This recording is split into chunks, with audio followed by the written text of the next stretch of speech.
Hey, I'm Ross Mayfield, investment strategist at Baird, and we are back for another weekly update with our friends at Strategas. Today, we are lucky enough to be joined by Managing Director and Chief ETF Strategist Todd Sohn. Todd, how are you doing today? I'm great, Ross. How are you? I'm doing pretty good. I want to start just kind of like high level. It might be an unfair question, but this is such an interesting market. It's very headline driven. How, in the technicals world, what are you looking for to either suggest that we've found a bottom or that there might still be volatility to come? What are kind of the signposts you're queuing off of in a very volatile, very headline driven market like we're in right now? Yeah, headline driven is probably the best way to explain it, or perhaps even social media driven. But what are we looking for going forward? We've put in perhaps a tactical low right over the last couple of days.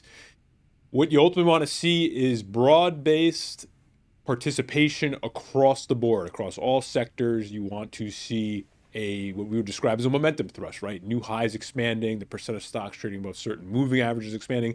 We're still shy of that. You haven't really hit the signposts that come along with major lows like we saw roughly a year ago back in April 2025. That was accompanied by what we would describe as overwhelming participation and momentum. Still shy of that. So I think you play it you keep the leash a little tight here on a tactical basis. And for longer term perspective, just stay patient, right? It is still a midterm election year, even though we haven't even gotten to the thick of that cycle. And midterm election years on average about 19% drawdown. So again, stay patient. Try to ignore the headlines and stay to your plan. Yeah, I mean, at its worst, the headline index is only down 9% from an all time high. So obviously a lot of dispersion within that, but still a fairly mild sell off by historical standards. If we're playing it selective, tightening the leash a little bit, what areas of the market here look like leadership? Like where are a couple of spots that have responded really well to this sort of environment? Yeah, it's very nuanced, especially because some of the sectors have such influential names in them that they can throw around the performance. So it's a bit of a barbell. Industrials are still very much leadership, right? And that's machinery, some transportation type stocks. You have the bank bellwethers, right? The big banks are actually still okay here, but there are some soft spots in financials. Energy, while very, very overbought, has turned into a leadership space, and that's one that hasn't really mattered for the last few years.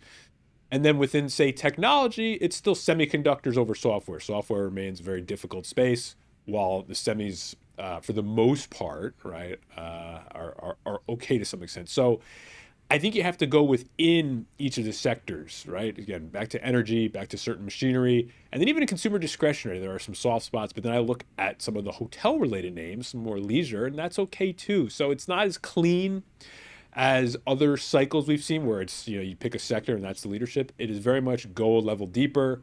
There's some cyclical stuff working, there's some defensive stuff working. I think the barbell approach is appropriate in this environment.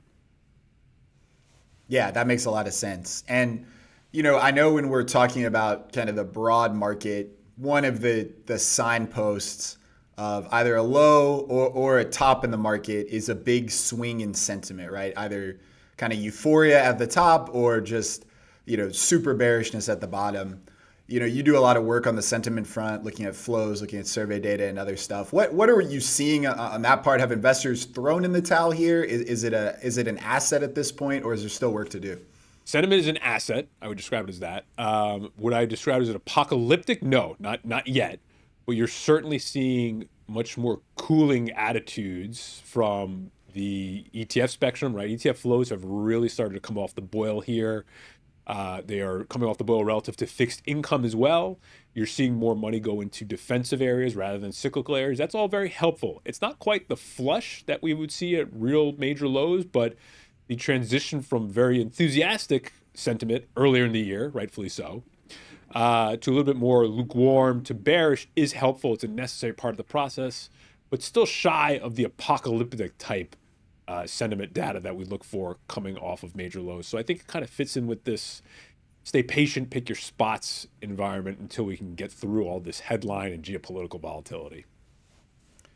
Yeah, absolutely, and probably a hesitance to get too defensive and therefore be on the wrong side of a rally like we saw Wednesday. So we'll keep an eye on it. But Todd, thank you so much for the time. We'll look forward to catching up with you again soon to get get the scoop on the rest of the year. Thanks, Ross. Talk to you soon.